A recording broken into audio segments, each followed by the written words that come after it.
got it. Oh God. Okay. Okay, alright, I got this. So what does it say? It says, welcome to IPA and IPAs, Philip. Yes! I retained enough. You retained enough. It's been 10 months since I did It's been 84 years. It's been 84 years. Oh my God. If the International Phonetic Alphabet has symbols and sounds you haven't mastered yet, it's time for IPA and IPAs with Molly.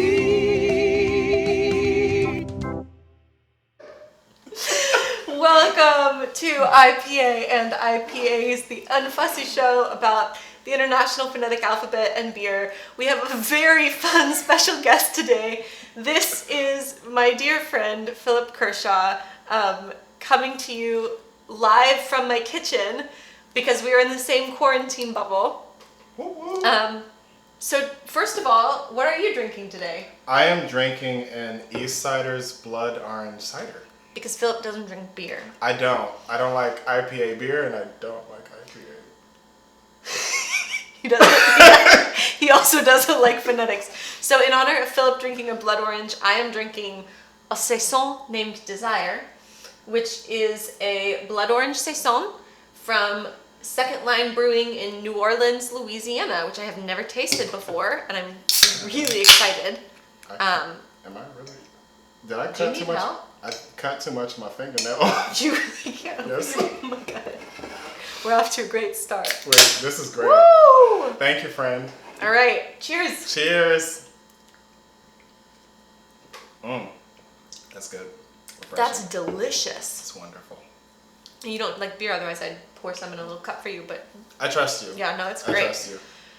So, we wanted to have a little discussion today. It's going to be a less IPA heavy day as far as phonetics, but I wanted to invite Philip to my kitchen to have a discussion about learning dialects in a university setting. I guess really in any kind of acting school, it wouldn't have to be in a university, and how we make speech and dialects in particular more equitable specifically for BIPOC students. Because, did you learn accents in undergrad? Not really. Okay. I went to University of Maryland, which is more of a BA program instead of BFA, so that was kind of gently out of the purview of things that we covered there. We learned a lot, but we didn't do a lot of accent work. Okay. So my undergrad, I went to Otterbein University. We did RP, we did Irish, we did Russian, which was fun. And then we did one accent of choice project where you picked one that you are more likely to use and built your own packet. So I did old-fashioned Southern. So non-rhotic, Gone with the Wind. Which was really, really fun. I've never used it, but it was really fun. So your very first time learning accents in a class was graduate school? Pretty much. I had some auditions that I tried to learn accents by myself for before grad school, but yeah, it was pretty much. Are they on tape? Do we have any of them? I'm sure there's somewhere in iCloud somewhere. We are not digging those up. I didn't get those jobs. Hopefully someday I'll share with you Philip's early attempts. So we learned in graduate school, and we were actually discussing this before we started filming. We learned RP. We learned a General American, which a lot of people are moving towards calling so-called General American, which is actually, I think, pretty good, because what is a General American accent? I still don't know. Nobody's really sure. We learned Cockney, Estuary. That was our first year, and then the second year we learned Northern Irish, French, New York. And then we had some accent of choice projects where we each got to pick 2 accents of choice, and then we had to do a packet, building our own packet, studying a dialect, gathering recordings, of which Philip and I did Canada. Cheers. Cheers. We did. which was fun. It was fun. Very subtle. Very subtle, which we found out was quite difficult. But we had a ball working on that. But, I mean, I guess, how do you feel as our interviewee? I mean, I felt like I learned a lot, especially like coming in, like I had a gentle brush with IPA before I came to grad school because when I was at a conservatory summer program, they started to teach it to us, but we didn't have enough time to really get into it because it was like our twice a week class of like a 5-week thing. It's like, this is not enough time. We're not going to get through it. Right. So I was looking at them like it was hieroglyphics or something. I was like, I have no idea what any of this means. And I'm so overwhelmed, which, you know, fast forward to grad school, I was just like, I have no idea what any of this means. And I'm so overwhelmed. But I think I learned like a lot about like deconstructing speech and like how all of the like small parts like build out the whole. Like I was really struggling with IPA, especially first year, because I was just like, okay, this symbol means this, and just really trying to take it apart because my brain just does not work that way. I don't think everybody's does. I think it's just one of those things. It almost feels like math to me, and I am not good at math. I could see that. I mean, I do aspire to like lead the world. So anybody who thinks that they can't do it, you can. You can. No, it's possible. Trust me. Like but it is. I got my degree. I swear. He does have a master's. But I think it can be really stressful, and some people's brains just don't work that way. Or they struggle more with it. Right. And then also like learning how to do a proper British accent. I think that was one of the accents I butchered in audition before graduate school. But like learning how to do a proper British accent, and then also like learning how like that informs like South African, which is actually another accent that I butchered before grad school. But South African's really hard. It is, but like once you like shout out to our teacher Jem. Hi Jem. Like seeing the through lines from accent to accent was super helpful, and then looking back further than grad school, I'm like, oh, that's definitely why I didn't get the gig, because I did not know that was going on. I had no idea what was happening. I had no idea. And so I guess one of my biggest questions for you is, as somebody who does aspire to eventually teach, I would love to teach at a university. If you were me, okay, how would you start by building a curriculum that would serve a whole classroom, regardless of race? So, you know, if you have a class that's split 50-50 with, you know, or not 50-50, that was a dumb way to say it.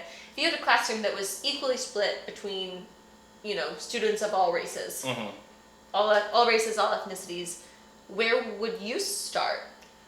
I think the best thing is to help each student, like, because we talked about the General American or so-called General American or whatever the new nomenclature is for it. I think the first thing is to try to help them find whatever their authentic voice is for them. Because one of the roadblocks I ran into was my version of General American did not sound like me and didn't feel like native to me. Yeah. Which kind of because that's kind of like a building block accent. And if you're building off of something that is false, like I hesitate to use that word, but false. Yeah. It kind of like it doesn't hold up the same way. Yeah. So like the classic General American isn't the most inclusive thing. Yeah. But like I think once I started focusing on like, okay, how do these sounds sit in my voice? Because obviously I have, based on the people who developed this accent, I have different like intonations and speech patterns and all of that stuff. So how do I make that work for me and make it sound authentic to me? And then own that. So like that's number one. Yeah. I think. Well, because if you don't have ownership over an accent, you can't act in it. Like when I teach, I always say like, our primary target is sounding like a human, and if you can't sound like a human, then you haven't mastered it yet. You need a little more work, because unless you have ownership, like what's the point?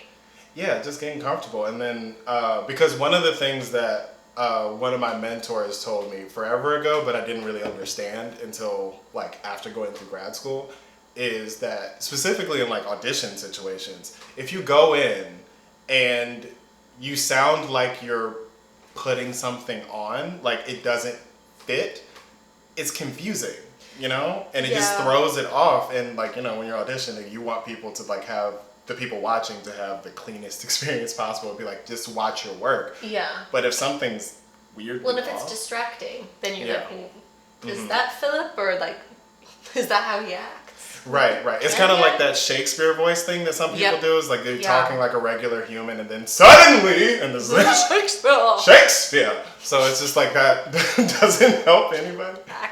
Acting. So yeah, that's. So like that is probably like if I were you, like you would start with, finding whatever that natural like voice is, and then use that as the building block. Because I think once I got more comfortable with my voice, then I could go further and play more with the RP, estuary, Cockney, all of that stuff. Because I felt like I was starting from a place that was more native to me, as opposed to like, okay, so I'm taking this other voice that I have that isn't me, and then I'm trying to build these other accents off of that instead of starting from here. Yeah, that's something I'd never thought about before. Me neither, until we started talking about it. That was a good question. That was a good question. Nice. Hey, we're learning. We're learning all the time. So accents. If we're starting with, like, you know, a general American, so-called general American, and finding where each student's voice lives. I mean, I guess my initial thought would be to start with RP. Just because I hesitate to say you use it a lot, because you might not use it a lot. I particularly don't. Like, I haven't had a reason to use it in a very long time. But RP is a gateway to a lot of different things. So I agree with, like, because I think RP was the first one we worked on outside of like General American. Like that makes sense, because getting to like one of the things I would like to do is to do some of like the Athol Fugard works and stuff, like Master Harold and the Boys, and you know, Blood Knot, and a lot of that's South African, and that is like stems from RP. Right, exactly, because you know there's other YouTube videos you can watch about colonialization and all that fun stuff, but the British Empire was a thing. And we're not going to cover it in IPA and IPAs, but you should learn about it. Yeah, but like I think it's a good gateway to a lot of the other destinations you have to go, so it makes sense to also teach IP and then, you know, highlight. Yeah, if you teach RP and then you're going through other accents, I mean, one of the things to think about is any English as a second language is who taught the person who's speaking English. Yeah. Did they learn it? Yes. Yeah, did they learn it from somebody who's a British English speaker? Did they learn it from an American? Did they learn it from an Australian? Did they learn it from somebody who's from South Africa? Because that will affect the sound changes. And so I think knowing that is a good place to start. Yes. And I think it is beneficial to everybody. But I think it does merit a discussion about how it's beneficial. Right. Because that's something that I've come to understand more as we go. But yeah, I didn't necessarily know that. This is hindsight looking back. Yeah. And some conversations we did have in class, but most of this is now hindsight, like, oh, wow, this connects to this. Like, because my Caribbean accent, like, to say Caribbean, that's way too general. But that general accent got better for me once I understood RP, because a lot of those islands, like, the English they speak is heavily influenced by British people, English, not American people. And it's good to know. Yeah. So yeah, I would definitely start with RP. Well, like, as far as like we have a so-called General American, then we have RP. Like, where would you like to see people branching out? I think I don't know. Like there's just so many accents. That's true. And it's like I don't even like know where to begin, because when I start thinking about it, I'm like naturally I think of, you know, narcissistic actor. I think of me first, and I'm just like, well, what are the other things I would want to do? What would I want to learn? Right, what would I want to learn? And like I think that like I would like to spend some more time like finding like some of the differences between, I don't know, like a Jamaican versus a Haitian situation, because like most of like my Caribbean accent work is predicated on Jamaica. But because that's the one that most people like are asking for, like it's on the casting breakdown, so that's what we lean towards. But there are differences, and then also just the continent of Africa. Like I would love to like learn like a Nigerian accent or a Ghanaian accent, or something like that, because that's also for me, like that is something that I might have the opportunity to do at some point. Yeah. Irish doesn't necessarily serve me. I'm not saying it will never serve me, but and it's useful as like a learning tool, but as like something in my toolbox is like, okay, if I put on my resume I can do an Irish accent, like how often am I really... Who's gonna ask you for one? Exactly. People barely ask me for a British accent. So like Irish is like, ooh, we're swinging for the fences. So. Well, I know one of the things Philip and I have talked about before is that, I mean, I hope that as theaters go towards, the diversity initiatives that we're seeing around the country, I hope that as they go further and actually implement that work, that we could see Black people in Oscar Wilde. We could see, people of all races, ethnicities, types of people, all of anything, like any breakdown of any human in any show. One, because I think telling stories in a different way opens up different aspects of the story. I agree. But I do hear you as far as like, when have you ever done an Irish accent for anything? Hasn't happened yet. I'll keep y'all posted. Yeah. There'll be a follow-up video. Philip learns Irish on camera. No, that's never happening.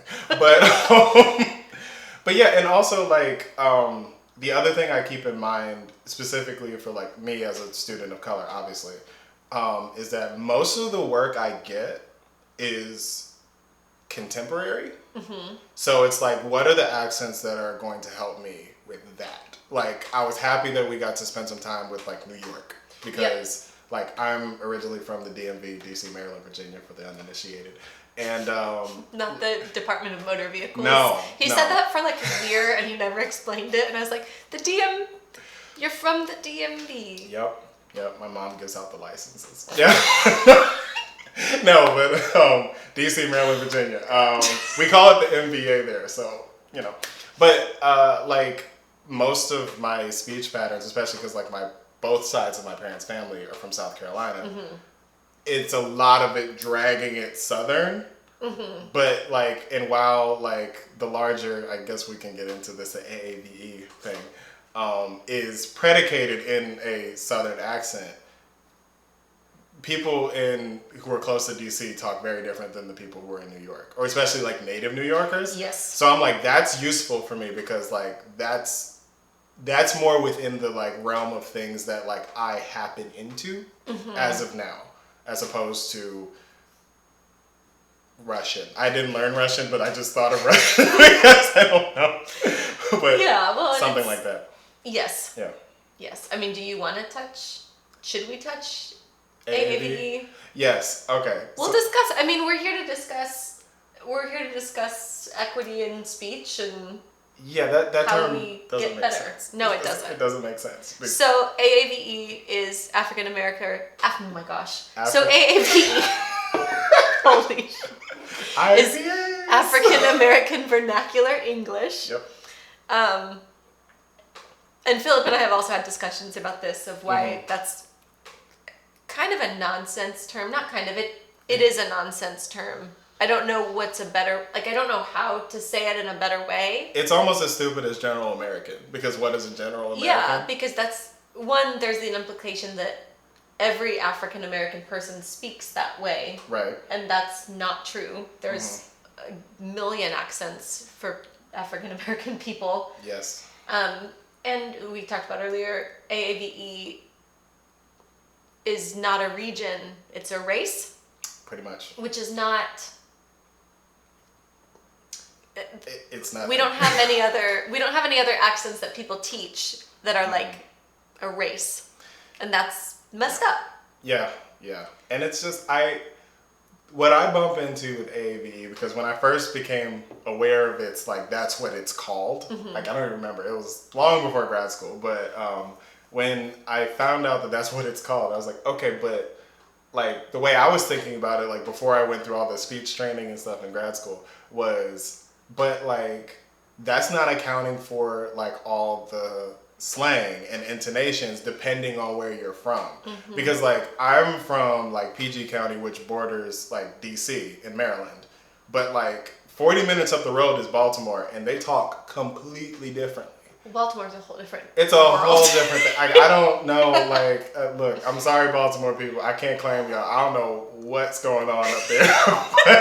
but it's just, it's so different. It's a very unusual dialect. It's very cool to listen to. For the life of me, I can't figure it out. I'm working on it. I have some friends from Baltimore that, like, it's trained my ear a little bit, but, like, oh, my God. But it's just, I'm sure they said the same thing about me.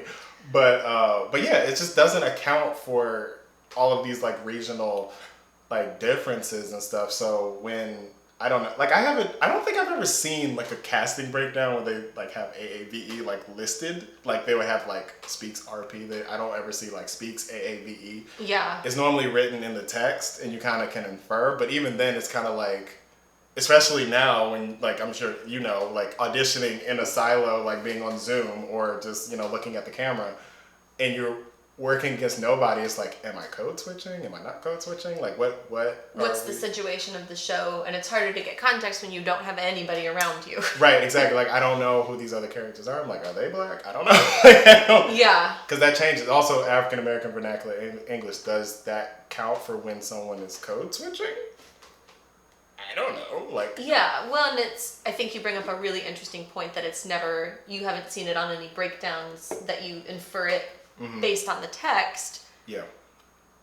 Which I don't think we really do for anything else. I mean, I guess no. If you've got a play set in a specific region, you know, like in the United States, if I know a play is set in Texas, where we are, and the characters are from Texas, then like, yeah, you might put on like a Southern hard R accent. But there's a whole different ball game with AAVE. Yeah. That I think needs to be addressed better. Yeah, and I'm sure like multiple black actors have said this, and I'm not the first to bring this up, but like we've all had that situation when someone's trying to explain to us that we need to talk blacker. They're trying to like lead us into it, so like we do it because they want to hear that, and it's just an uncomfortable thing, and I don't know how we bridge that line. And because normally the person behind the casting table who is, you know, insisting on this is not black, and it's like that thing of hey, the voice that comes out of my body as a black person, this is a black person's voice. Yep. And like, yeah, it might not be what you are hoping for, but then you need to ask me to do some dialect work. Exactly. As you would ask any white actor. Right, exactly. Which is, you know, it is problematic. And it's problematic to assume that every black person knows how to do that. Yeah. Because, it's tough. Yeah, that's saying that all black people have that shared experience of like where they grew up, or the knowledge in that part of culture. People grow up all sorts of places. All sorts of places. And you know, some people just don't, like, depending on who they grew up around, like they just may not have whatever their idea of the black scent is. Well, and also like the person asking's idea of a black scent. Like, yeah. Like what do they have in mind? Yeah, like, can you give me a reference point? Like, yeah, who are you talking? Like, can you give me an example? Like, were you watching Kevin Hart last night, or are we talking about like what Obama? Like Obama to Kevin Hart? Like, where? Oh my gosh, Obama to Kevin Hart. That's a wide spectrum. It's a wide spectrum. Like how? Yeah. What are you asking for? What? Yeah, because I mean, like that's Barack Obama talks in a very specific way, and I wouldn't, because he's black, I wouldn't say that he talks in a non-black voice, like.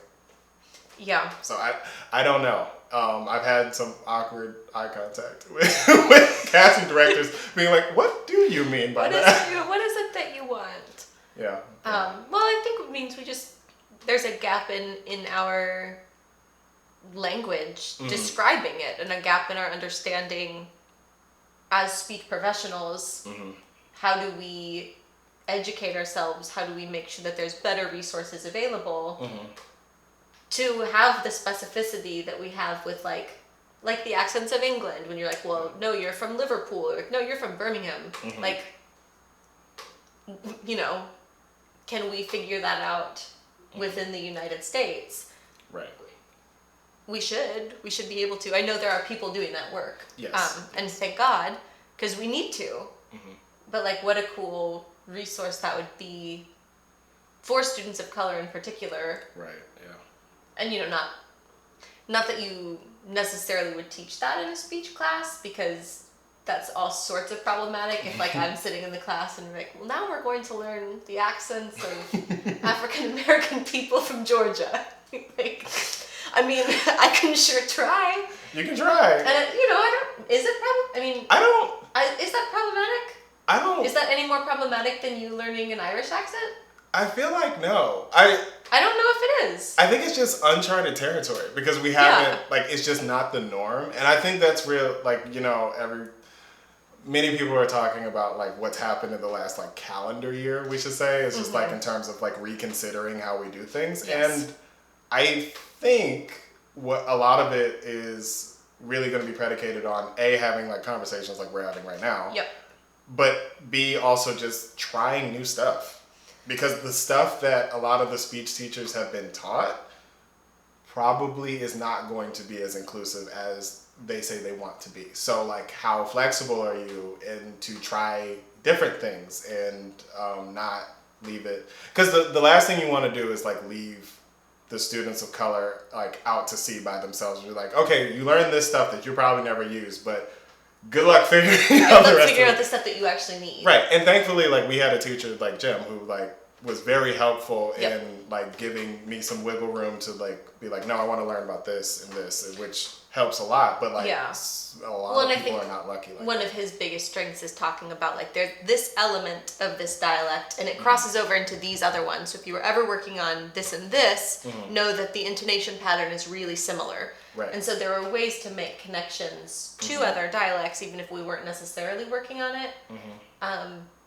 But yeah, that's a good question. And I think for me, my biggest takeaway from that point is I can't let my fear of accidentally being offensive get in the way of, like, okay, so I'm not going to change anything because I don't want to be offensive. Like, I think I would rather accidentally offend someone and actively, like, work to learn and make it better than be like, you know what? I don't know, so we're just going to keep doing RP because I'm really good at blinders. RP. Just keep it going.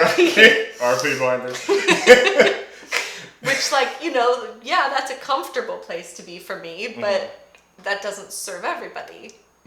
Yeah. And, you know, if I want to be a better educator, then I need to learn how to serve everybody. Yeah, I think all of us just have to be prepared to be uncomfortable. Like, just in the last year and how people are just talking more openly about a lot of these issues, like, I think one of the things that goes unsaid is that, like, these conversations are uncomfortable for everybody. Yes. But they're necessary. So it's just like, okay, how can we approach this differently to make change? Because just like you said, like, I think that one of the biggest impediments to, like, rectifying any of these issues is people just being scared and just be like, I'm just going to do what I know because I don't want to offend anybody. You know, so I think that's a good place to leap off from. Cheers. Cheers to uncomfortable conversations. To uncomfortable conversations. Although this wasn't uncomfortable. No.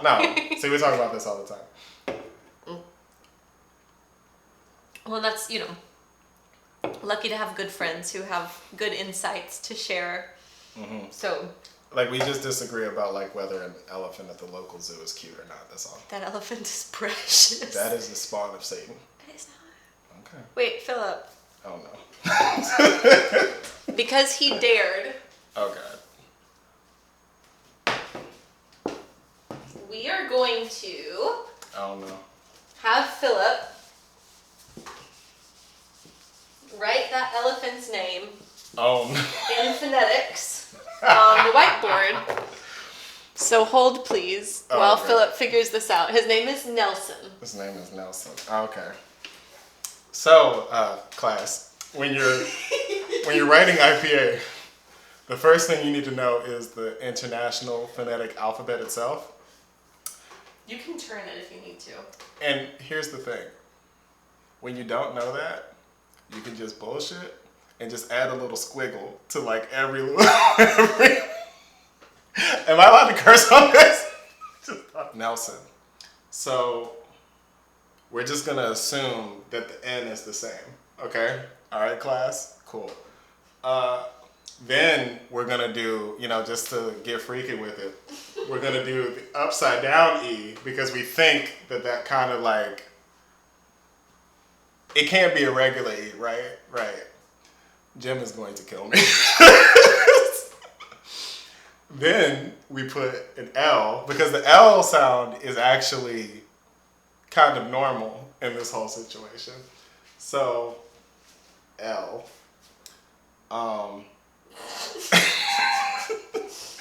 The S, also pretty normal. S. So, this is where we have a question. Like, is it a schwa or is it some other weird vowel? I'm just going to say it's a schwa just to be fancy. I know that's probably wrong, but we're just going to make it almost looks like a little 6. Bam. And then we put another N. And that's Nelson. Where's your syllable break? Syllable break. That would be after my very fancy L. Nelson.